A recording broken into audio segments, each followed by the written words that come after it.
Prince and family എന്ന പുതിയ സിനിമയുടെ വിശേഷങ്ങളുമായി നമുക്കേറെ പ്രിയപ്പെട്ട ജോണി ആൻ്റണി ചേട്ടനുണ്ട്. ജോണി ചേട്ടാ നമസ്കാരം. നമസ്കാരം. ഒരു സിനിമ വിജയിക്കുന്നതിൻ്റെ സന്തോഷം ഒരു സംവിധായകൻ എന്ന നിലയിലും ഇപ്പോഴൊരു അഭിനേതാവ് എന്ന നിലയിലും വളരെയധികം ആസ്വദിക്കുന്ന ഒരാളാണല്ലോ. പ്രിൻസ് ആൻഡ് ഫാമിലി ഒരു കുടുംബചിത്രമാണ്. അതിൽ ഹ്യൂമറും സെൻറ്റിമെൻസും ഇല്ലാണ്ട് സിനിമയുടെ ഒരു ഇപ്പോൾ നേടുന്നൊരു വിജയം എത്രത്തോളം സന്തോഷം നൽകും? ഒരുപാട് സന്തോഷം നൽകും. കാരണം മെയിനായിട്ടും നമ്മൾ ഈ സംവിധാനങ്ങൾ പറഞ്ഞല്ലോ, സംവിധായകനായിരുന്നപ്പോഴും എപ്പോഴും വിജയത്തിൻ്റെ കൂടെ നിൽക്കാൻ പറ്റുക എന്ന് പറഞ്ഞാൽ വലിയൊരു ഭാഗ്യമാണ്. അപ്പോൾ അത് എന്നും സംഭവിക്കുന്നു, എപ്പോഴും സംഭവിക്കുന്നതല്ല. അത് വല്ലപ്പോഴും അല്ല സംഭവിക്കുന്നതാണ്. ചിലപ്പോൾ ഭാഗ്യമുണ്ട്, ചിലപ്പോൾ തുടർച്ചയായിട്ട് സംഭവിക്കും. കുറേ വിജയങ്ങളോടെ നിൽക്കാനുള്ള ഭാഗ്യം ഞാൻ നിന്നിട്ടുള്ള മേഖലയിലെല്ലാം എനിക്ക് ഭാഗ്യം വന്നിട്ടുണ്ട്. ഞാൻ അസിസ്റ്റൻ്റ് ഡയറക്ടറായിരുന്നപ്പോഴും അസോസിയേറ്റ് ഡയറക്ടറായിരുന്നപ്പോഴും ഡയറക്റ്റ് ചെയ്തപ്പോഴും അഭിനയിച്ചപ്പോഴും ഒരുപാട് വിജയങ്ങൾ ദൈവം എനിക്ക് തന്നിട്ടുണ്ട്. ഈ വിജയത്തിൻ്റെ ഒരു ഇരട്ടി മധുരം എന്നാന്ന് ചോദിച്ചാൽ, എനിക്ക് വളരെ ഒരു നവാഗത സംവിധായകൻ്റെ സിനിമയാണ്. ഒരു പുതുമുഖ സംവിധായകൻ്റെ സിനിമ, അതും എനിക്ക് ഏറ്റവും പ്രിയപ്പെട്ട, എന്നോട് ഏറ്റവും വൈകാരികമായി വളരെയധികം അടുപ്പമുള്ള എൻ്റെ ആദ്യ നായകൻ ദിലീപിൻ്റെ വെച്ചിട്ടുള്ള സിനിമ. അപ്പോൾ ഞാനും ദിലീപിനെ വെച്ചിട്ടാണ് തുടങ്ങിയത് ശ്രീനിവാസയിലൂടെ. അത് ഹിറ്റായിരുന്നു. അപ്പോൾ അതുപോലെ തന്നെ ഒരു പുതിയ സംവിധായകൻ്റെ സിനിമ ദിലീപിനെ വെച്ച് ചെയ്ത് ഹിറ്റാകുന്നു. പിന്നെ ബിൻഡോയ് ഈ പറഞ്ഞ പോലെ നല്ലപോലെ ഹാർഡ് വർക്ക് ചെയ്ത് കഷ്ടപ്പെട്ട് ഒരുപാട് പേരോട് ഒരുപാട് വർഷക്കാലം അസിസ്റ്റൻ്റ് അസോസിയേറ്റായിട്ട് നിന്നതിന് ശേഷമാണ് ബിൻഡോയ് ഈ സിനിമ ചെയ്യുന്നത്. അപ്പോൾ ഒരു മൊത്തത്തിൽ ഈ പറഞ്ഞ ഒരു പരിധിവരെ എൻ്റെ ഇന്നലകൾ പോലെ എനിക്ക് തോന്നുന്നു. കാരണം നമ്മൾ ഒരുപാട് 10-15 വർഷം പലരോടെയും അസിസ്റ്റൻ്റ് അസോസിയേറ്റ് നിന്നിട്ട് ഒരുപാട് കഷ്ടപ്പെട്ടിട്ട് ഒരാൾ വന്ന് ഒരു വിജയം കൊടുക്കുന്നു. അതിൻ്റെ കൂടെ പ്രത്യേകിച്ച് 2 സുഹൃത്തുക്കളാണ് എനിക്ക്. ബിൻഡോയിൻ്റെ സുഹൃത്താണ്, ദിലീപ് എൻ്റെ സുഹൃത്താണ്. അവർക്കൊപ്പം ആ വിജയത്തിൽ ഒരു ചെറിയ ഭാഗമായി ഞാനും ഉണ്ടല്ലോ, അതിനൊരു ഭാഗ്യം എനിക്ക് കിട്ടിയല്ലോ എന്ന് ഓർക്കുമ്പോൾ ഒരുപാട് സന്തോഷം. മാധ്യമങ്ങൾ നൽകുന്ന വിജയത്തിൻ്റെ ഒരു അംഗീകാരവും പ്രേക്ഷകർ നൽകുന്ന അംഗീകാരം രണ്ടും ഇതിന് കിട്ടിയിട്ടുണ്ടാവണം അല്ലേ? തീർച്ചയായിട്ടും രണ്ടും ഇതിന് കിട്ടിയെന്നുള്ളത്. ഞാനൊരു കാര്യം പറയാം. ഇപ്പം വിജയിക്കാത്തൊരു പടത്തെ മാധ്യമം തള്ളിമറിച്ചുകൊണ്ട് വിജയിച്ചിട്ട് ഒരു കാര്യമില്ല. പ്രൊഡ്യൂസറുടെ പെട്ടി കാശ് വീഴുന്നുണ്ടോ, പ്രൊഡ്യൂസർ ഹാപ്പിയാണോ, കളക്ട് ചെയ്യുന്നുണ്ടോ, എങ്കിൽ മാത്രമേ അതിനകത്ത് കാര്യമുള്ളൂ. ഇതിന് പ്രിൻസ് ആൻഡ് ഫാമിലിക്ക് എനിക്ക് തോന്നുന്നു, പ്രിൻസ് ആൻഡ് ഫാമിലിക്ക് നെഗറ്റീവായിട്ടുള്ള പബ്ലിസിറ്റികൾ അല്ലെങ്കിൽ നെഗറ്റീവായിട്ടുള്ള ചില വിമർശനങ്ങളുണ്ടായിരുന്നു.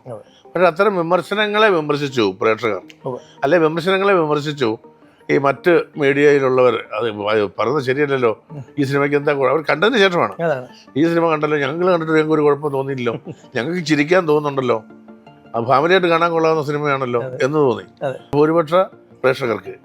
അതും നിഷ്കളങ്കമായ തമാശകൾ ഇഷ്ടപ്പെടുന്ന, നമുക്കറിയാമല്ലോ, നമ്മുടെ സാധാരണ കുടുംബങ്ങൾക്ക് ഈ സിനിമ ഇഷ്ടപ്പെട്ടു. അപ്പോൾ നമുക്ക് അങ്ങനത്തെ അത്തരം പ്രേക്ഷകർ, അതായത് അത്തരം തമാശകൾ കണ്ട് ചിരിക്കുന്ന പ്രേക്ഷകർക്ക് വേണ്ടി മാത്രമാണ് നമ്മൾ ഈ സിനിമ എടുത്തിരിക്കുന്നത്. അല്ലാതെ തല്ലി കൊന്നാൽ പോലും ചിരിക്കാത്ത ആളുകൾക്ക് വേണ്ടിയല്ല. ചിരി, വളരെ നിർദോഷമായ തമാശകൾ ഇഷ്ടപ്പെടുന്ന ആളുകൾക്ക് വേണ്ടി മാത്രമാണ്. അപ്പോൾ എനിക്ക് സമാധാനത്തോടെ സന്തോഷത്തോടെ പറയാം, ഇതുവരെ വന്ന കളക്ഷൻ ഓരോ ദിവസം കൂടിക്കൊണ്ടിരിക്കുന്ന ഫാമിലി ഓഡിയൻസ്. അപ്പോൾ അവരോടാണ് നമുക്ക് നന്ദി. അവരാണ് ശരിക്കും പറഞ്ഞാൽ ഇന്ന് ഇതിൽ ഡയറക്ടറായ ബിൻഡോയെയും നായകനായ ദിലീപിനെയും ഇതിൻ്റെ പ്രൊഡ്യൂസർ ലിസ്റ്റിൻ ഷേപ്പിനെയും കൂടെ അഭിനയിച്ച താരങ്ങളായ അതിലൊരാളായ എന്നെയൊക്കെ ഇത്ര സന്തോഷത്തോടെയും ആത്മവിശ്വാസത്തോടെയും ഞങ്ങൾക്ക് സംസാരിക്കാൻ സാധിക്കുന്നത് ഈ സിനിമ ഒരു വിജയമായതുകൊണ്ടും അത് പ്രേക്ഷകർ തന്ന വിജയമായതുകൊണ്ടും ആണ്. അപ്പോൾ അവരോടാണ് നമുക്ക് നന്ദി. ഈ കെ എന്ന സുഹൃത്ത് പ്രിൻസിനോട് ഒരു ഓക്കെ പറഞ്ഞതിന് തുടർച്ചയായിട്ടാണ് ഇതിൽ പല പ്രശ്നങ്ങളും സംഭവിക്കുന്നത്. അതായത് ലൈവ് പോകുന്ന സമയത്ത് ആ പെൺകുട്ടിക്ക് ഒരു ഓക്കെ പറയാൻ, ആ പെൺകുട്ടിയോട് ഓക്കെ പറയാൻ പ്രിൻസിന് തോന്നി തൊട്ട് മുമ്പ് എന്തെങ്കിലും നീ ഓക്കെ പറഞ്ഞത് കൂട്ടുകാരൻ ഇൻസ്പയർ ചെയ്തിട്ടാണല്ലോ. അത്തരത്തിലുള്ള രസകരമായിട്ടുള്ള മുഹൂർത്തങ്ങൾ ഒരുപാട് ഇണക്കി ചേർത്തിട്ടുണ്ട് ഈ ചിത്രത്തിൽ അല്ലേ? അതിലൊരു ഡയറക്ടറിൻ്റെയും റൈറ്ററിൻ്റെയും ഒരു എക്സലൻസ് എത്രത്തോളം കാണാൻ സാധിക്കുന്നുണ്ട്? ഇപ്പോൾ ഞാൻ പറയാം, ഷാരിസ് ഇപ്പോൾ ഒരുവിധം അനുഭവസമ്പന്നനായ റൈറ്ററാണ്. അദ്ദേഹം ഓൾമോസ്റ്റ് ഒരു 4-5 സിനിമകളൊക്കെ കഴിഞ്ഞിരിക്കുന്നു. അപ്പോൾ എനിക്ക് തോന്നുന്നു ഈ ജോണറിലുള്ള ഒരു സിനിമ ഷാരിസ് ആദ്യമായിട്ടാണ് ചെയ്യുന്നത്. അപ്പോൾ ഇതിനെനിക്ക് തോന്നുന്നു ദിലീപ് എന്ന് പറഞ്ഞൊരു നായകനെ നോക്കി കണ്ടുകൊണ്ട് ഒരു സിനിമ ചെയ്യുമ്പോൾ ആദ്യം അത് കൃത്യമായ രീതിയിൽ വിജയചിത്രം തന്നെ ആയിരിക്കണം എന്നുള്ള ഒരു കണക്കുകൂട്ടലിൽ ഒരു കുടുംബവും തമാശകളും ദിലീപ് എന്ന് പറഞ്ഞ നായകന് മാക്സിമം യൂട്ടിലൈസ് ചെയ്യുന്ന ഒരു ക്യാരക്ടറും കാര്യങ്ങളും ഒക്കെ ആയിരിക്കണമെന്നുള്ള കൗശലത്തോടെ തന്നെയാണ് ഷാരിസ് ഈ സ്ക്രിപ്റ്റ് കൈകാര്യം ചെയ്തത്. ഒരു കാണാത്ത ദിലീപിനെയോ കാണിക്കാത്ത ദിലീപിനെയോ ഒന്നുമല്ല, കണ്ട ദിലീപിൻ്റെ നല്ല വശങ്ങളും അതിനെ കൃത്യമായ രീതിയിൽ മോൾഡ് ചെയ്യാനുമാണ് ഷാരിസ് ശ്രമിച്ചത്. അതിൽ ഷാരിസ് പൂർണ്ണമായും വിജയിച്ചു. മാത്രമല്ല സഹകഥാപാത്രങ്ങൾക്ക് കൊടുത്തിട്ടുള്ള പ്രാധാന്യമുണ്ടല്ലോ. ഇപ്പം എൻ്റെ കഥാപാത്രം തന്നെ എനിക്ക് വന്ന കൂട്ടുകാരനാണ്. സാറിൻ്റെ സിനിമകളിലെല്ലാം കൂട്ടുകാരുണ്ട്, കൂടുതൽ തമാശ പറഞ്ഞ് തിരിച്ചു പോകുന്നു. പക്ഷെ അതല്ല, നമ്മൾ എവിടേക്കോ അയാളുടെ ലൈഫിൽ പങ്കാളിയാവുന്നുണ്ട്.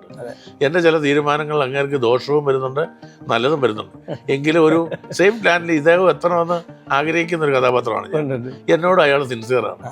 അപ്പോൾ ശരിക്കും പറഞ്ഞാൽ ഇതിനകത്ത് നിഷ്കളങ്കരായ കുറച്ച് മനുഷ്യരുടെ പരസ്പര ബന്ധവും അവസ്ഥകളും അവരെന്ത് സഫർ ചെയ്യും, എന്തും ആർക്കും നമ്മുടെ സ്നേഹത്തിന് വേണ്ടി സഫർ ചെയ്യും.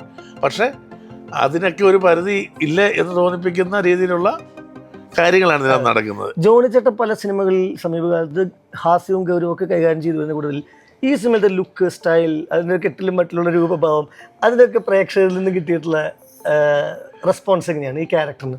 ഞാൻ വളരെ ചെറുപ്പമായെന്ന് പറഞ്ഞു. അതെനിക്ക് തോന്നുന്നു ഞാൻ കൂടുതൽ ഈ അച്ഛൻ വേഷങ്ങളൊക്കെ ചെയ്യുന്നത് കൊണ്ടും വളരെ സീനിയറായിട്ടുള്ള ആർട്ടിസ്റ്റുകളുടെ ഒരു അച്ഛനാകുന്നത് കൊണ്ടൊക്കെ ആയിരിക്കാം. ഇതിപ്പോൾ ദിലീപിൻ്റെ കൂട്ടുകാരനായിട്ടാണ്. പിന്നെ ഈ പൂക്കളൊക്കെ ഉള്ള ഷർട്ടൊക്കെയാണ്. പിന്നെ മുടിയൊക്കെ ഒരു താടിയൊക്കെ വെച്ചു, മീശ, അതിന് പ്രത്യേക ഒരു ഹെയർ സ്റ്റൈൽ. പിന്നെ ഒരു ടൈലറാണ്, ഇയാളൊരു ഡിസൈനറാണ്.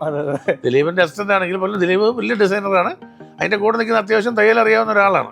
അതായത് ഒരു ഹോസ്പിറ്റലിൽ വളരെ സീരിയസ് ആയിട്ടുള്ള സീനിൽ പോലും ഇദ്ദേഹത്തിൻ്റെ ഷർട്ടിൻ്റെ ഡിസൈൻ ആ യൂഷ്വൽ ഡിസൈൻ തന്നെയാണ് കൊടുത്തിരിക്കുന്നത്. കാരണം ക്യാരക്ടറിന് അങ്ങനെ തന്നെയാണ് കൊടുത്തിരിക്കുന്നത്. അല്ല, അതിപ്പോൾ നമ്മൾ ഞാൻ പറയട്ടെ, ഇപ്പം നമ്മളൊരു സ്ഥലത്ത് നിൽക്കുക, ഇന്നാൾ ഹോസ്പിറ്റലാന്ന് പറയുമ്പോൾ ഹോസ്പിറ്റലിൽ പോകണം, ഒരു കാര്യം കറുത്ത ഷർട്ടിട്ട് പോയാലോ അങ്ങനെ പോകുമല്ലോ. നമ്മൾ പെട്ടെന്ന് കേട്ട് അറിഞ്ഞ് അവിടെ ചെല്ലുകയല്ലേ ഉള്ളൂ. പിന്നെ അത് അത്ര പോരാടണമെന്ന് മാത്രം ചിലപ്പോൾ നമ്മൾ നോക്കും. പക്ഷേ ഓക്കെയാ. ജോണി ചേട്ടൻ ഗാനരംഗങ്ങൾ വളരെ ഹ്യൂമറസ് ആയിട്ട് ചിത്രീകരിച്ചിട്ടുള്ള ആളാണ്. നിരവധി ചിത്രങ്ങളിൽ ഈ സിനിമയിലത്തെ പാട്ടുകൾ, ആ പാട്ടിലുള്ള നർമ്മം, അതും കൂടെ ഒന്ന് പറയാമോ? ഈ പാട്ടിൽ ഇപ്പോൾ ദിലീപിൻ്റെ എനിക്ക് തോന്നുന്നു തുടക്കകാലം മുതൽ ഈ പറക്കുന്നലിയോ കുഞ്ഞിക്കൂനൻ മൂസൊക്കെ സിനിമയിൽ ഈ സ്ലാപ്സ്റ്റിക് സംബന്ധമായിട്ടുള്ള സോങ്ങുകളും ലവ് സോങ്ങിലൊക്കെ ആയാലും മൊത്തത്തിൽ തമാശകൾ കയറ്റാൻ ശ്രമിച്ചിട്ടുണ്ട്. പക്ഷെ ഇതിനകത്ത് അത്ര സിനിമകൾ തോന്നിപ്പിച്ചേക്കാം, പക്ഷെ ഒരിക്കലും ഓവർ ഡ്യൂ അല്ല. അപ്പോൾ വേണമെങ്കിൽ ചെയ്യാം, വേണമെങ്കിൽ നടക്കാം ഉള്ള കാര്യങ്ങളാണ്. എനിക്ക് തോന്നുന്നു ഒരു കൂട്ടുകെട്ടുകളെയും ഇൻസിഡൻറ്റിനെയൊക്കെ ഒരു പുതുമയിലേക്ക് എത്തിക്കാനും പുതുമയിലേക്ക് നയിക്കാനും പുതുമ ഉള്ള രീതിയിൽ അവതരിപ്പിക്കാനും ഒക്കെ ബിൻഡോയും ഷാരിസും ശ്രമിച്ചിട്ടുണ്ട്. അതുകൊണ്ടാണ് ഞാൻ പറഞ്ഞത്, ഇത് പുതുമയുള്ള ആളുകൾ തയ്യാറാക്കിയ ഒരു സിനിമ തന്നെയാണ് എന്ന് ഞാൻ പറയുന്നത്. ജോണി ചേട്ടാ, വലിയ സന്തോഷം. ഈ സിനിമയുടെ വിജയത്തിൽ നമ്മളെല്ലാവരും പങ്കുചേരുന്നു. കാരണം യൂട്യൂബിൽ ചിലർ ഇതിനെ വിദ്വേഷപരമായിട്ടുള്ള കമൻ്റ് ഇടാൻ പർപ്പസ്ഫുള്ളി ശ്രമിക്കുന്നെങ്കിൽ അതിൻ്റെ താഴെ 4-5 പേര് വന്നിട്ട് നിങ്ങൾ എന്തിനാണ് ഇങ്ങനെ ഒരു കമൻ്റ് ഇട്ടത്, നമ്മൾ കണ്ട സിനിമ നല്ലതാണ്, ഞങ്ങൾ നിങ്ങളോട് യോജിക്കുന്നില്ല എന്നൊരു പുതിയ ട്രെൻഡ് ക്രിയേറ്റ് ചെയ്യാൻ വലിയ അളവിൽ ഈ സിനിമയ്ക്ക് പറ്റിയിട്ടുണ്ട്. സിനിമയുടെ വലിയ വിജയം തന്നെയാണ്. വിമർശനങ്ങളെ വിമർശിച്ച സിനിമയാണിത്. ഈ സിനിമയ്ക്കെതിരെ വന്ന വിമർശനങ്ങളെ ജനങ്ങൾ തന്നെ വിമർശിച്ചു, അല്ലെങ്കിൽ മറ്റുള്ള സോഷ്യൽ മീഡിയക്കാർ തന്നെ വിമർശിച്ചു. ഇങ്ങനെ പറയുന്നവർ തന്നെ ഇതെന്തിനാണ് അങ്ങനെ പറയുന്നത്? വെളിച്ചത്തെ ഒരിക്കലും ഇരുട്ടാക്കാൻ പറ്റില്ല, അത് വെളിച്ചം തന്നെ ആയിരിക്കും. വലിയ വിജയത്തിന്റെ വെളിച്ചം ഉണ്ടാവട്ടെ എല്ലായ്പ്പോഴും. ആയിക്കോട്ടെ. Thank you.